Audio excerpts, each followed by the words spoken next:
शाहिद है कि शामली से लेकर के लाहौर तक कोई ऐसा दरख्त नहीं बचा था जहां पर उलमा इकराम की गर्दनों को काट करके नहीं लटकाया गया था। इलाहाबाद के अंदर अंग्रेजों ने मुसलमानों का कत्लेआम किया। मुसलमानों की लाशों को दफनाने के लिए जमीनें कम पड़ गई तो मुसलमानों की लाशों को जंगलों में आग लगा करके उसमें जला दिया गया। ये कुर्बानी दी है हमने इस देश के लिए, लेकिन जब हमारा देश आजाद हुआ हमारे बड़ों ने कहा ये कांग्रेस पार्टी इस देश को चलाएगी और कहा कि इंसाफ की बुनियाद पर यह देश चलना चाहिए, लेकिन सबसे ज्यादा नाइंसाफी हमारे साथ हुई। मेरे दोस्तों, मेरे बुजुर्गों, हमने वो कौन सी गलती की? क्या हमने इस मुल्क की आजादी के लिए अपनी जानों का नजराना पेश नहीं किया? क्या हमने इस मुल्क के लिए अपनी जान माल अपने खून से इस मुल्क को आजाद नहीं करवाया? लेकिन अफसोस की बात है कि जिन लोगों ने आजादी की लड़ाई में हिस्सा नहीं लिया, आज वो लोग हमसे वफादारी की सर्टिफिकेट मांग रहे हैं। मेरे दोस्तों, मेरे बुजुर्गों, मैंने पहले ही कहा कि जिस समाज ने अपना डंडा, अपना झंडा, अपना नेता नहीं बनाया, उस समाज को जमहूरियत में इंसाफ नहीं मिलता। आज आपके दरमियान में मजलिस इत्तेहादुल मुस्लिमीन के कायदीन नकीब मिल्लत जनाब बैरिस्टर असदुद्दीन ओवैसी साहब तशरीफ फरमा है और मैं जानता हूं कि आप उनको सुनना चाहते हैं। बहुत जल्द वो आपके दरमियान में आएंगे।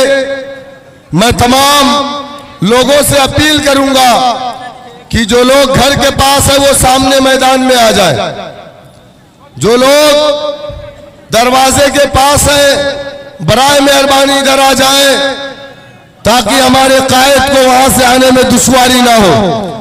आप रास्ते को क्लियर कर दे प्लीज। मैं तमाम वॉलंटियर से गुजारिश करता हूं कि वो रास्ते को क्लियर करवा दे और खुद भी वो रास्ते में ना खड़े रहे। मेरे दोस्तों, मेरे बुजुर्गों, मैं आपसे ये अपील करता हूं कि आने वाली 26 तारीख को आपके दरमियान में एक कमल से निकला हुआ तीर है जो आपके सीने को भी छलनी करेगा, जिसने आपकी शरीयत को भी शहीद किया है, जिसका लीडर अमित शाह ये कहता है कि सीमांचल का मुसलमान घुसपैठिए है। मैं पूछना चाहता हूं जदयू के उम्मीदवार से कि क्या नीतीश कुमार एक प्रेस कॉन्फ्रेंस करके इस बात को कहने को तैयार है कि अमित शाह ने जो कहा या नरेंद्र मोदी ने जो कहा कि सीमांचल का मुसलमान घुसपैठिए है, नरेंद्र मोदी और अमित शाह झूठे हैं। अगर नीतीश कुमार के अंदर हिम्मत है तो ये बात प्रेस कॉन्फ्रेंस करके करें। जिंदाबाद। मेरे दोस्तों, मेरे बुजुर्गों, जिंदाबाद। असदुद्दीन ओवैसी जिंदाबाद। छाप जिंदाबाद। बहुत बहुत शुक्रिया। आपके दरमियान में आपके महबूब लीडर, बिहार प्रदेश के अध्यक्ष, लोकसभा प्रत्याशी, मेरे बड़े भाई जनाब अख्तरुल ईमान साहब तशरीफ ला चुके हैं और बहुत जल्द आपके कायद नकीब मिल्लत जनाब बैरिस्टर असदुद्दीन ओवैसी साहब भी तशरीफ ला रहे हैं। वक्त कम है, मैं एक बात कह करके मैं अपनी बात को खत्म करूंगा। क्या आप लोगों ने, मासूम भाई बैठ जाइए, थोड़ा सा ना प्रोग्राम डिस्टर्ब हो रहा है। क्या आप लोगों ने बाज चिड़िया को देखा है? शाहीन जिसको बोलते हैं बाज, जिस चिड़िया से चिड़िया का शिकार करते हैं। आपने देखा होगा कि दुबई वगैरह में शेख लोग अपने हाथों पे लेकर के उसको चलते हैं, देखा है ना। तो बाज चिड़िया जो होती है उसकी ट्रेनिंग कैसे होती है आप जानते हैं? जब उसको फंसाया जाता है तो उसको ला करके सबसे पहले उसकी दोनों आंखों को सील दिया जाता है, दोनों आंखों को बंद कर दिया जाता है और उसको 2 से 3 दिन सोने नहीं दिया जाता।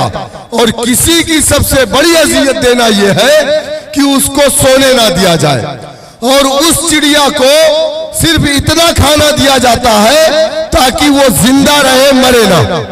3 दिन बाद जब उसकी आंख खोली जाती है तो उसके सामने उसका मालिक मौजूद होता है। जब वो उसको देखता है तो वो ये समझता है कि इसने मेरी जिंदगी को बचा लिया। मैं तो मर रहा था, मैं अंधा हो गया था, काल कोठरी में था और मेरी जिंदगी इसने बचा लिया। फिर उसको पेट भर के वो खाना खिलाता है, गोश्त खिलाता है। फिर उसकी ट्रेनिंग शुरू होती है, उसके पैर में धागा बांधा जाता है, थोड़ी दूर उसको बैठाते हैं, धागा उसके हाथ में होता है, उसको गोश्त दिखा करके अपने पास बुलाते हैं। वो फिर उड़ करके उसके हाथ पे आता है।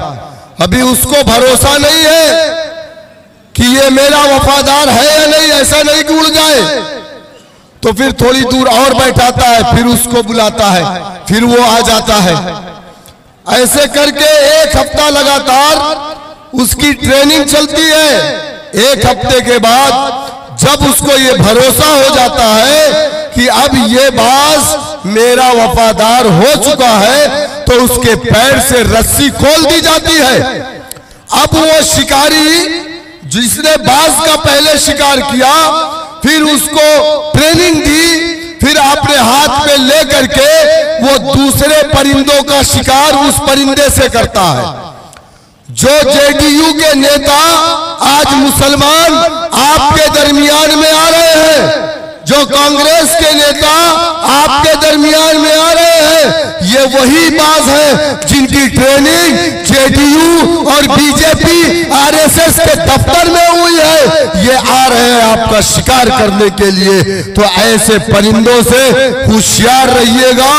आने वाली 26 तारीख को पतंग चुनाव निशान के सामने वाला बटन दबा करके जनाब अख्तरुल ईमान साहब अपनी पहचान के मुहताज नहीं है। डॉक्टर जावेद की फोटो अगर लेकर के आप किशनगंज लोकसभा में घर पे जाओगे, अपनी माँ बहनों को दिखाओगे तो वो कहेंगे हम नहीं पहचानते ये कौन है। लेकिन अख्तरुल ईमान साहब की फोटो सीमांचल ही नहीं, महाराष्ट्र ही नहीं, उत्तर प्रदेश ही नहीं, झारखंड ही नहीं, मध्य प्रदेश ही नहीं, बल्कि अगर आप कश्मीर से कन्याकुमारी तक ले जाकर के दिखाओगे तो कहेंगे लोग क्या ये वही अख्तरुल ईमान है जो सीमांचल का लाल है? क्या ये वही अख्तरुल ईमान है जो बिहार की विधानसभा में अकेला खड़ा होकर के सीमांचल के लोगों के लिए आवाज उठाता है? क्या ये बात सच नहीं है कि बिहार की विधानसभा में अगर सीमांचल के लिए सबसे ज्यादा अगर किसी ने लड़ाई लड़ी है तो उस लीडर का नाम अख्तरुल ईमान है? क्या ये बात सच नहीं है कि हिंदुस्तान की पार्लियामेंट में या आज अगर पूरे हिंदुस्तान ने सीमांचल को जाना तो यकीनन बैरिस्टर असदुद्दीन ओवैसी साहब ने आपकी आवाज बन करके हिंदुस्तान की पार्लियामेंट में खड़े होकर के सीमांचल की आवाज को बुलंद किया। आपकी इंसाफ की लड़ाई, सीमांचल को स्पेशल स्टेटस दिलाने के लिए जो लड़ाई लड़ी है हिंदुस्तान की या बिहार की, चाहे वो राजद हो, चाहे जदयू हो, चाहे कांग्रेस हो, किसी के लीडर ने लफ्ज सीमांचल हिंदुस्तान की पार्लियामेंट में नहीं बोला। क्या मेरी बात गलत है? मेरे दोस्तों, मेरे बुजुर्गों, जो आपकी लड़ाई लड़ता है वही आपके वोटों का हकदार है। मेरी आपसे अपील है, अगर मगर लेकिन नहीं, चुनाव अख्तरुल ईमान साहब जीतेंगे इंशाअल्लाह ताला।